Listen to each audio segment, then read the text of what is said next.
Hello everyone. In this video I would like to share application of progressions to commerce or business application problems with relation to the progression. Let's start with the first problem. In how many months a loan of rupees 225 would be paid up if it is repaid in monthly installation of rupees 29, 27, 25, 23 and so on.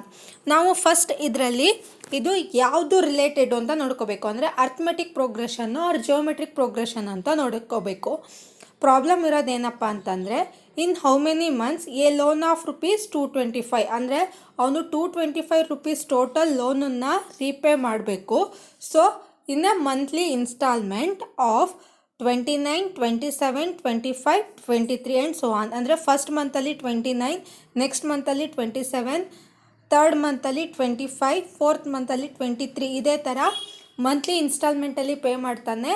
Total amount 225. So ನಮಗಿಲ್ಲಿ total ಗೊತ್ತಿದೆ ಅಂತಂದರೆ that is the S N ಆಗಿರುತ್ತೆ. ಇನ್ನು ನೋಡಿ difference, first number 29 ಇದೆ, second term 27 ಇದೆ, third term 25 ಇದೆ. So common difference is -2, where a equal to 29, that is the first term, so d is -2 and sn is 225. ಅಲ್ಲಿ how many months ಅಂತ ಕೇಳಿದ್ದಾರೆ. So ಅದಕ್ಕಾಗಿ number of terms we have to calculate, or n we have to calculate. sn equal to n divided by 2 into 2a plus n minus 1 into d. ಇದು arithmetic progression sequence. So s n equal to n by 2 into 2a plus n minus 1 into d formula ಹಾಕ್ಕೋಬೇಕು. S n is total 225 equal to n divided by 2 into 2a. 2 means 2a means 29 plus n minus 1 we don't know, minus 2, d is minus 2. 225 into 2 equal to 450, cross multiplication ಆಗಿದೆ, equal to n into 2 into 29 58 minus 2 into n minus 2n, minus into minus plus 1 into 2 2. 450 equal to 60n minus 2n square, ಅಂದರೆ 50 plus 2 60, 60 into n 60n minus 2n into n n square, 2n square minus 60 plus 450 equal to 0. So ನಮಗಿಲ್ಲಿ 2n ಇದು quadratic equation ಫಾರ್ಮಲ್ಲಿ ಸಿಕ್ತು. ನಾವು ಇದನ್ನು bifurcate ಮಾಡಬೇಕು. 2n square minus 30n minus 30 plus 450 equal to 0 ಅಂತ. ಅಂದರೆ ಯಾವುದಾದ್ರೂ 2 ನಂಬರ್ಸನ್ನು ಮಲ್ಟಿಪ್ಲೈ ಮಾಡಿದ್ರೆ ನಮಗೆ 900 ಬರಬೇಕು. ಯಾಕೆಂದರೆ ಎ 2 ಇದೆ, ಸಿ 450 ಇದೆ. 450 ಇಂಟು 2 900 ಆಗುತ್ತೆ. ಸೊ ಯಾವುದಾದ್ರೂ 2 ನಂಬರನ್ನು ಮಲ್ಟಿಪ್ಲೈ ಮಾಡಿದ್ರೆ 900 ಬರಬೇಕು. ಆ್ಯಡ್ ಆರ್ ಲೆಸ್ ಮಾಡಿದ್ರೆ ಮೈನಸ್ 60 ಬರಬೇಕು. ಸೊ ಅದಕ್ಕಾಗಿ ಮೈನಸ್ 30ನ ತೊಗೊಂಡಿದ್ದೀವಿ. ಮೈನಸ್ 30 ಇಂಟು ಮೈನಸ್ 30 900 ಆಗುತ್ತೆ. ಮೈನಸ್ 30 ಮೈನಸ್ 30 ಮೈನಸ್ 60 ಆಗುತ್ತೆ. ಸೊ ನೆಕ್ಸ್ಟು 2n ಕಾಮನ್ ಇದೆ. 2nನ್ನು ಕಾಮನ್ ಹೊರಗಡೆ ತೆಕ್ಕೊಂಡ್ರೆ n ಮೈನಸ್ 15 ಉಳಿತು. ಮೈನಸ್ 30 ಕಾಮನ್ ಇದೆ, 30ನ ಕಾಮನ್ ತೆಕ್ಕೊಂಡ್ರೆ n ಮೈನಸ್ 15 ಉಳಿತು, equal to 0. So 2n minus 30 or n minus 15 equal to 0. n equal to 30 divided by 2 equal to n equal to 15. So in 50 months the loan will be repaid. Next, move on to the second problem. A person is employed in a company at rupees 3000 per month and is promised an increment of 200 per year. ಅಂದರೆ ಅವನಿಗೆ ಕಂಪ್ನಿಯಲ್ಲಿ job ಸಿಗತ್ತೆ, ಅವನಿಗೆ per month 3000 salary, ಪ್ರತಿ ವರ್ಷ 200 ರೂಪಾಯಿ increment ಸಿಗತ್ತೆ. Find the total amount which he receives in 25 years and the rate at which he is paid in the last year. ಅಂದರೆ ಅವನಿಗೆ ಟೋಟಲ್ ಲಾಸ್ಟ್ ಇಯರಲ್ಲಿ ಎಷ್ಟು ಅಮೌಂಟನ್ನು, ಅಂದರೆ 25 ಇಯರ್ಸಲ್ಲಿ ಅವನು ಎಷ್ಟು ಅಮೌಂಟನ್ನು ರಿಸೀವ್ ಮಾಡ್ತಾನೆ, ಜೊತೆಗೆ ಟೋಟಲ್ 1 ಇಯರಿಂದ 25 ಇಯರ್ಸ್ವರೆಗೂ ಒಂದು ಟೋಟಲ್ ಸ್ಯಾಲ್ರಿ ಎಷ್ಟು ಅಂತ ಕ್ಯಾಲ್ಕುಲೇಟ್ ಮಾಡೋಕ್ಕೆ ಹೇಳಿದ್ದಾರೆ. The person is paid 3000 in the first year, ₹3000 in the second year. ಅಂದರೆ 200 ಇನ್ಕ್ರಿಮೆಂಟ್ ಅಂತಂದರೆ ₹200 ಜಾಸ್ತಿ ಆಗುತ್ತೆ. ಥರ್ಡ್ ಇಯರಿಗೆ 3200 plus 200 3400. So up to the 25 years. ಅಲ್ಲಿಗೆ sequence is 3000, 3200, 3400 up to 25 terms. ಇಲ್ಲೂ ಕೂಡ ನೋಡಿ ಎವ್ರಿ ಇಯರ್ 200 ಜಾಸ್ತಿ ಆಗ್ತಾ ಹೋಗಿದೆ. ಸೊ ಎಡಿಷನ್ ಆಗ್ತಾ ಇರೋದ್ರಿಂದ this sequence is in AP. So ನಮಗಿಲ್ಲಿ T25 ಫಸ್ಟ್ ಕ್ಯಾಲ್ಕುಲೇಟ್ ಮಾಡ್ಕೋಬೇಕು. ಸೊ T25 ಕ್ಯಾಲ್ಕುಲೇಟ್ ಮಾಡ್ಕೋಬೇಕು ಅಂತ ಅಂದರೆ TN ಫಾರ್ಮುಲಾ ಹಾಕಿ, TN equal to A plus N-1 into D. T25 equal to A is 3000 plus N is 25 minus 1 into D is 200. 3000 plus 25 minus 1 24 into 200. 3000 plus 24 into 200 is 4800. T25 equal to 7800. ಅಂದರೆ last ಅವನು 5th ಇಯರಲ್ಲಿ ಅವನು 7800 receive ಮಾಡ್ಕೊಳ್ತಾನೆ. So ಇದು 25th ಇಯರಲ್ಲಿ 7800 receive ಮಾಡ್ಕೊಳ್ತಾನೆ. So ಅಲ್ಲಿಗೆ total ಕಂಡುಹಿಡಬೇಕು. ಅಂದರೆ first ಇಯರಿಂದ last ಇಯರ್ವರೆಗೂ ಅವನು ಎಷ್ಟು ಸ್ಯಾಲ್ರಿನ receive ಮಾಡ್ಕೊಳ್ತಾನೆ ಅಂತ calculate ಮಾಡ್ಕೋಬೇಕು. ಸೊ ಅದಕ್ಕಾಗಿ SN ಫಾರ್ಮುಲಾನ ಹಾಕಿ, SN equal to N divided by 2 into A plus L. ಇಲ್ಲಿ L ಲಾಸ್ಟ್ ಟರ್ಮ್ ಗೊತ್ತಿರೋದ್ರಿಂದ A ಪ್ಲಸ್ L ಅನ್ನು ಹಾಕ್ಕೊಂಡಿದ್ದೀವಿ. SN is 25 equal to 12. N means number of years, 25 divided by 2 into, ಅಂದರೆ ಇದು ಇಲ್ಲಿ ನೋಡಿ the total amount received by him in 25 years. ಇಲ್ಲಿ ಕೊಟ್ಟಿದ್ದಾರೆ calculation.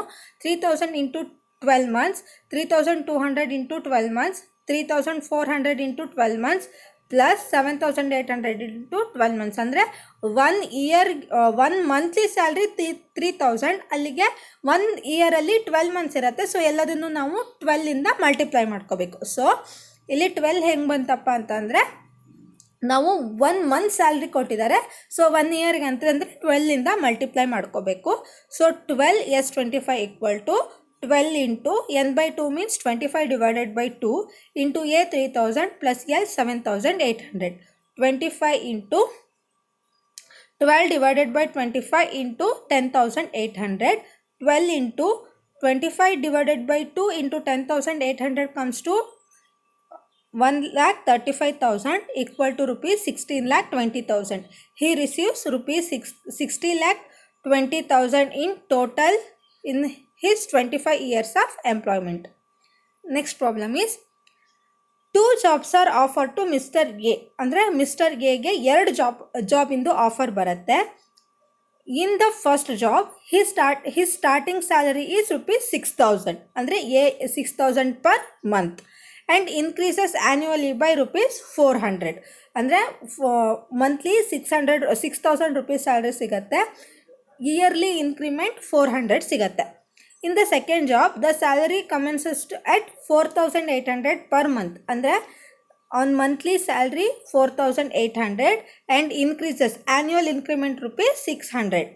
Mr. A decided to accept the job that will give him better total salary in the first 20 years. ಅಂದರೆ ಅವನು ಯಾವ ಜಾಬಲ್ಲಿ ಅವನಿಗೆ ಜಾಸ್ತಿ ಸ್ಯಾಲ್ರಿ ಬರುತ್ತೋ ಅದನ್ನು ಅವನು ಅಕ್ಸೆಪ್ಟ್ ಮಾಡ್ಕೋಬೇಕು ಅಂತ ಡಿಸೈಡ್ ಮಾಡ್ತಾನೆ. Which job will he accept, ಅಂದರೆ ಅವನು ಯಾವ ಜಾಬನ್ನು ಪ್ರಿಫರ್ ಮಾಡ್ತಾನೆ. ಅಲ್ಲಿಗೆ ನಾವು ಯಾವುದರಲ್ಲಿ ಟೋಟಲ್ ಸ್ಯಾಲ್ರಿ ಜಾಸ್ತಿ ಬರುತ್ತೋ ಅದನ್ನು ನಾವು ಅಕ್ಸೆಪ್ಟ್ ಮಾಡಿದ್ರೆ ಆಯಿತು. Text on the problem can be put in the form of AP ಅಲ್ವಾ. ಪ್ರತಿ ವರ್ಷ ನಮಗೆ ಇನ್ಕ್ರಿಮೆಂಟ್ ಸಿಗ್ತಾ ಇದೆ ಫಿಕ್ಸ್ಡ್ ಅಂತ ಅಂದರೆ that is the AP. In first job A equal to 6,000 ಅಂದರೆ first turn. D equal to 400 ಅಂದರೆ ಅವನಿಗೆ ಇನ್ಕ್ರಿಮೆಂಟ್ ಏನು ಸಿಗುತ್ತೋ that is the D. N equal to number of years is 20 years. S20 calculate ಮಾಡಬೇಕು. ಅಂದರೆ first 20 ಇಯರ್ಸಿಗೆ ಅಂತ ಹೇಳಿದ್ದಾರೆ.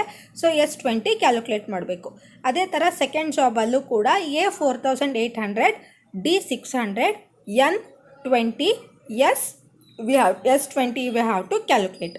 So ಇಲ್ಲಿ ನಮಗೆ ಲಾಸ್ಟ್ ಟರ್ಮ್ ಗೊತ್ತಿಲ್ಲ, ಅದಕ್ಕಾಗಿ SN equal to N divided by 2 into 2a plus n-1 into d ಫಾರ್ಮುಲಾನ ಹಾಕ್ಕೊಳ್ತಾ ಇದ್ದೀವಿ. ಸೊ ಇದರಲ್ಲೂ ಕೂಡ ನಮಗೆ ಗೊತ್ತಿರೋದು ಮಂತ್ಲಿ ಸ್ಯಾಲ್ರಿ ಆಗಿರೋದ್ರಿಂದ ಟೋಟಲ್ ಅಮೌಂಟನ್ನು 12ಇಂದ ಡಿವೈಡ್ ಮಾಡಬೇಕು. Okay, n is 20 divided by 2 into 2 into a is 6000 plus 20 minus 1 d is 400 into 12 ಯಾಕೆ ಅಂತಂದರೆ 1 ಇಯರಿಗೆ ಕ್ಯಾಲ್ಕುಲೇಟ್ ಮಾಡ್ತಿರೋದ್ರಿಂದ. So 10 into 12,000 plus 7,600 into 12 equal to 10 into 19,600 into 2 plus 20 equal to 23,52,000. Next, calculate the same for second job. Here the A is 4,800 and the D is 600. Then we calculate this as 20 equal to 25,20,000. So compared to first job and the second job is give the more salary to Mr. A. So therefore he would select second job. Next problem is a man saved rupees 16,500 in 10 years. ಅಂದರೆ ಅವನು 10 ವರ್ಷದಲ್ಲಿ 16,500 ರೂಪಾಯಿನ save ಮಾಡ್ತಾನೆ. In each year after the first he saved rupees 100 more than he did in a previous year. ಅಂದರೆ ಪ್ರತಿ ವರ್ಷ ಅವನು ಎಷ್ಟು ಸೇವ್ ಮಾಡ್ತಾನೆ ಅಂತಂದರೆ ಹೋದ ವರ್ಷಕ್ಕಿಂತ ಈ ವರ್ಷ 100 ರೂಪಾಯಿ ಜಾಸ್ತಿ. ಫಾರ್ ಎಕ್ಸಾಂಪಲ್ 2019 ಅವನು 100 ರೂಪೀಸ್ ಸೇವ್ ಮಾಡಿದ್ದ ಅಂತಂದರೆ 2020 ಅದಕ್ಕಿಂತ 100 ಜಾಸ್ತಿ ಅಂದರೆ 200 ಸೇವ್ ಮಾಡ್ತಾನೆ. ಸೊ 1 ಇಯರಿಂದ ಇನ್ನೊಂದು ಇಯರಿಗೆ 100 ರೂಪೀಸನ್ನು ಅವನು ಜಾಸ್ತಿ ಸೇವ್ ಮಾಡ್ತಾ ಹೋಗ್ತಾನೆ. How much he did save in first year ಅಂತ ಕೇಳಿದ ತಕ್ಷಣ ನಾವು ಕ್ಯಾಲ್ಕುಲೇಟ್ ಮಾಡಬೇಕು. So this problem is also in AP. ಓಕೆನಾ, ಯಾಕೆ ಅಂತಂದರೆ ಎವ್ರಿ ಇಯರ್ ಅವನಿಗೆ ಸೇವ್ ಮಾಡ್ತಾ ಇರೋ ಅಮೌಂಟ್ ಸೇಮ್ ಇದೆ. So this problem is also in AP. As he saves 100 more than he did in a previous year, the sequence of saving forms of an AP were n equal to 10. ಅಂದರೆ ಅವನು 10 ಇಯರ್ಸಲ್ಲಿ save ಮಾಡ್ತಾನೆ ಅಂತ ಹೇಳಿರೋದಕ್ಕೆ n equal to 10. Total savings ಅವ್ರು ಕೊಟ್ಟಿರೋದ್ರಿಂದ SN equal to or S10 equal to 16,500. D is 100 difference. A equal to we have to calculate. SN equal to n divided by 2 into 2a plus n-1 into t. SN ಅವರೇ ಕೊಟ್ಟಿದ್ದಾರೆ 16,500 equal to n is 10 divided by 2 into a we have to calculate 2a plus n-1 is 10 minus 1 into d is 100. 16,500 equal to 10 divided by 2 is 5 into 2a plus 10 minus 1 is 9 into 100 900. 16,500 equal to 5 ಇಂದ 2a plus 900 multiply ಮಾಡಿದ್ರೆ 10a plus 4,500 ಬರುತ್ತೆ. So ಇಲ್ಲಿ alphabet ಇರೋದು unknown ವ್ಯಾಲ್ಯೂನ ಒಂದು ಕಡೆ ತಗೊಳ್ಳಿ, ನಾನ್ ವ್ಯಾಲ್ಯೂನ ಇನ್ನೊಂದು ಕಡೆ ತಗೊಳ್ಳಿ. 10a equal to 16,500 minus 4,500 or 16,500 minus 4,500 equal to 10a. ಯಾವ್ದು ತಗೊಂಡ್ರು okay. So a equal to 12,000 divided by 10 equal to 1,200. Therefore, he saved rupees 1,200 in the first year. Next, a man buys national saving certificate each year of the value exceeding rupees 100 in the previous year. After 10 years, he finds that total value of the certificate purchased is rupees 5,000. Find the value of the certificate purchased by him in the first year and the last year. So ಇಲ್ಲಿ ಏನು ಹೇಳಿದ್ದಾರೆ ಅಂತಂದರೆ ಅವನು national saving ಸರ್ಟಿಫಿಕೇಟನ್ನು purchase ಮಾಡ್ತಾನೆ. So this is one of the income certificate. So ಆ 10 ವರ್ಷ ಆದಮೇಲೆ ಅವನಿಗೆ ಟೋಟಲ್ ವ್ಯಾಲ್ಯೂ ಎಷ್ಟಾಗಿರತ್ತಪ್ಪ ಅಂತ ಅಂದರೆ 5,000 ಆಗಿರುತ್ತೆ. Okay, find the value of the certificate purchased by him in the first year and the last year. First year ಮತ್ತು last here A ಮತ್ತು ಎಲ್ಲನ್ನು calculate ಮಾಡಬೇಕು. ಅದೇ ಥರ ಅವನು ಪ್ರತಿ ಒಂದು ವರ್ಷಕ್ಕಿಂತ ಇನ್ನೊಂದು ವರ್ಷಕ್ಕೆ ಜಾಸ್ತಿ ಎಷ್ಟು ಡಿಫ್ರೆನ್ಸ್ ಎಷ್ಟಪ್ಪ ಅಂತಂದರೆ 100 ರೂಪೀಸ್. ಅಲ್ಲಿಗೆ ಎ ಕ್ಯಾಲ್ಕುಲೇಟ್ ಮಾಡಬೇಕು, ಡಿ 100, S10 ಈಸ್ 5,000 ಅಂದರೆ total some is 5,000, n equal to 10. So S10 ಗೊತ್ತಲ್ವಾ, ಅದಕ್ಕಾಗಿ ನಾವು ಎ ಕ್ಯಾಲ್ಕುಲೇಟ್ ಮಾಡಿದ್ರೆ ಆಯಿತು. Sn equal to n divided by 2 into 2a plus n minus 1 into d. Sn is 5000 equal to 10 divided by 2 is 5. 2a plus 9 into 100, 900. 5000 equal to 2a plus 900 equal to 10a plus 4500. 10a equal to 5000 minus 4500. A equal to 500 divided by 10. A equal to 50.